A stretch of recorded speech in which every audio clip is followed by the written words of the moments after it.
Well, our connection seems to be pretty good. Yeah, yeah. I hear you loud and clear. Yeah. Do you think it was a scurrilous activity last night, or just one of those technical mistakes? I honestly think it's probably a technical mistake. I mean, it's bad timing. It's not a good look by any means. But here's the story. I mean, in our Week 2 preseason game, we played in Philadelphia, and in the first half of that game, our coach's headset didn't work pretty much the entire time. I think there's a lot of things that go into it. I mean, you have so many wireless frequencies on the field. You've got different cameras. You have the connection between the coach to the player, coaches to coaches on both sides. So I think there's just a lot of wireless frequencies that are in there. Sometimes they get stepped on. And, yeah, I mean, it's certainly curious, and it's not a good look.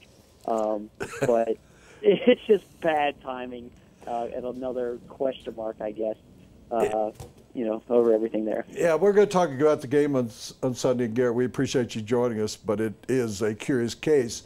It was not curious in the AFC championship, in the AFC game between Baltimore, playoff game between Baltimore and New England, in New England, when the New England Patriots started doing something that was not illegal, but it was immoral as far as we're concerned, and it's been changed.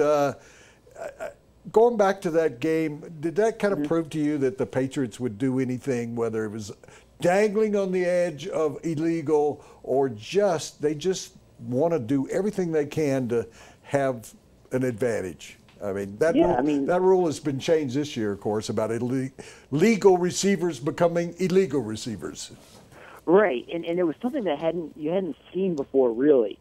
And the issue that the Ravens had with it was basically that the officials weren't allowing them to figure out who was eligible, who was ineligible, and I think probably because the officials were just as confused as everybody else. I mean, I was there, and I think everybody was just wondering what was going on. You see, like, an offensive lineman go line up out wide. What is happening right now? Is he on the field? Is he, what is going on? And I think that the Patriots, they certainly looked to use that as an edge for themselves, and it worked. That got them back in the game. I don't think that they win the game if they don't pull out the trickery there.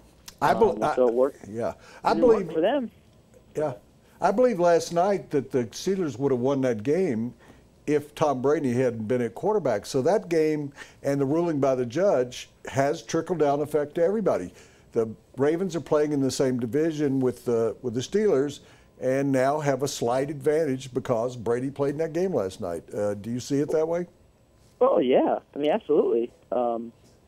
It's kind of funny. It's like people here in Baltimore, we had a Ravens event last night, and I think the fans are torn here because the Patriots have kind of become like rival 1A. The Steelers are obviously the top rival, but the Patriots have become sort of rival 1A because there's been so many big games between the two teams over the years. And I think the fans were torn. Like, who do you root for?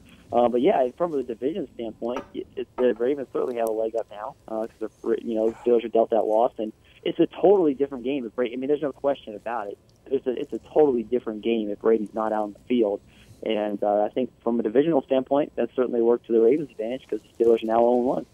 Our guest is Garrett Downing of BaltimoreRavens.com, and he's brought to you by Papa John's. Better pizza, better ingredients. Papa John's.